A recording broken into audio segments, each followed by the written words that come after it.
Hey everybody, good morning, Boker Tov. This is Yishai. That's Hebrew for Jesse, which is English for Yishai. I am here in the Beria forest in northern Israel, just outside of Tzfat, here in the beautiful outdoors. Today I'm making a video for one of my classes called Judaism and the Earth. And making this video about how to do your duty in the woods or on the trail the Torah way. How does going to the bathroom or leaving yourself outside, what does that have to do with Torah? So, have you ever been hiking in Israel, especially in the summertime, Passover time, or any time really, on the really busy trails and seen toilet paper scattered everywhere with people's business all over the place? It's quite disgusting. It's quite disgusting. And we can be better than this. Okay, so I'm going to share this little tip on how to take care of the nature and our cleanliness and live up to Torah values.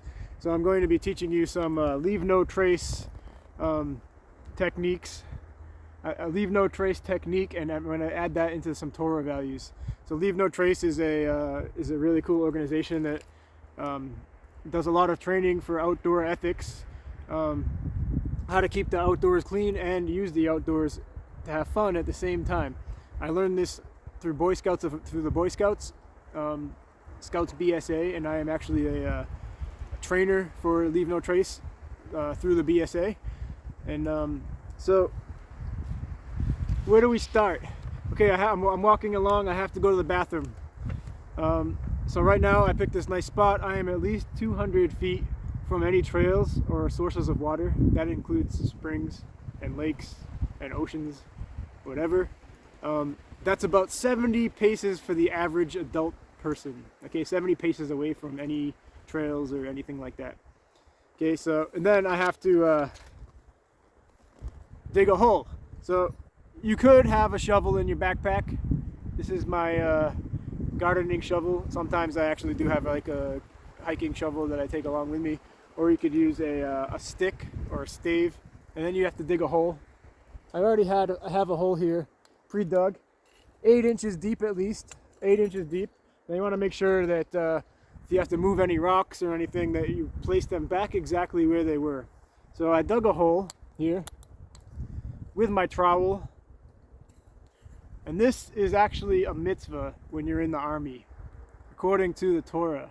Deuteronomy says that every soldier has to have a stave or a stick or something to dig a hole to leave their camp when they have to do their business. So that is in Deuteronomy Devarim 23:10. When you go out as a troop against your enemies, be on guard against anything unclean. Deuteronomy 23:13 continues, further, there shall be an area outside of your camp where you may relieve yourself. 14 continues, within your gear you should have a spike. It's all sometimes translated as a shovel. Soldiers definitely have shovels. People that go camping have shovels so they can take care of their fires, dig holes, or do it. It's a tool that you can use for a lot of things. You can use it to keep a mitzvah also, to be clean in your camp. And when you have squatted, you shall dig a hole with it and cover up your excrement. Okay? And then it continues, we have to add Hashem in here. The real reason here, the Torah gives us the Pashat. Since the Lord your God moves about in your camp to protect you and to deliver your enemies to you, let your camp be holy. Let him not find anything unseen among you and turn away from you. So yeah, when you're camping and you see toilet paper everywhere, it's kind of gross and you don't feel holy. The outdoors, especially in Eretz Israel, the Holy Land, is very holy.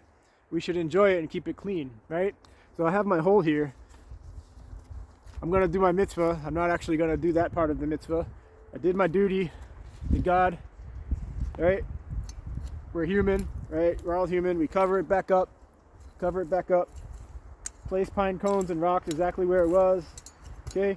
You see all these pine needles here? You kind of just like cover it up, scatter them around, and make it look like nothing was ever there. Okay? So let's continue with some Torah learning. By the way, if you want to learn how to teach Leave No Trace, lnt.org has lots of awesome resources for teaching children, especially, and adults, okay, especially in North America. Let's continue with some Torah. Brachot 25a says, and in accordance with the opinion of Rabbi Yochanan raised a contradiction between two verses. You shall also have a place outside the camp to which to go, Deuteronomy 23:13, which we read. And then he said that means one must exit the camp before attending to his bodily needs, but there is no obligation to cover it. So according to that verse, it says there's no obligation to cover it. But then it continues, that he says, and you shall have a spade among your weapons, or a shovel, or a stick, and when you ease yourself outside, you shall dig with it and turn back and cover up your excrement, Deuteronomy 14, indicating a clear obligation to conceal one's excrement. This also, covering your excrement, also keeps illnesses away, keeps the trail clean. It protects animals also. I'm sure animals have a lot to do with spreading disease in the water from human excrement. Okay, Mishnah Torah continues. It is forbidden to relieve oneself in the camp or just anywhere in the field. Rather, it is a positive commandment to set up a latrine where the people may go to relieve themselves, as it says, and you shall have a place outside the camp. Deuteronomy 23:13. Sefer HaMitzvot, it says it's also a positive commandment. It says that he commanded us that when our soldiers go to war, we prepare them a path, like a place. They know where to go to do it, a designated place. Sometimes when you're in the wilderness, you don't have that.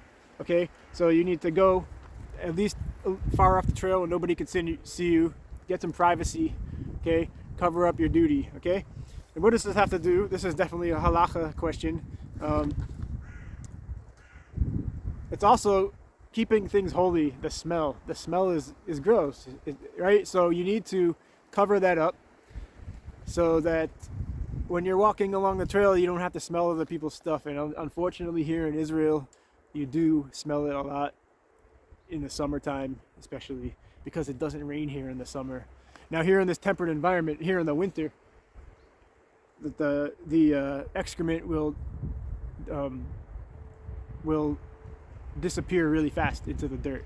Also, one more important thing, you always want to pack it in, pack it out. If you have toilet paper with you, pack it in a bag and bring it home with you and throw it away the right way. You don't want to leave that laying around. Okay, people just think it's going to disappear. It's not. Okay, okay, great.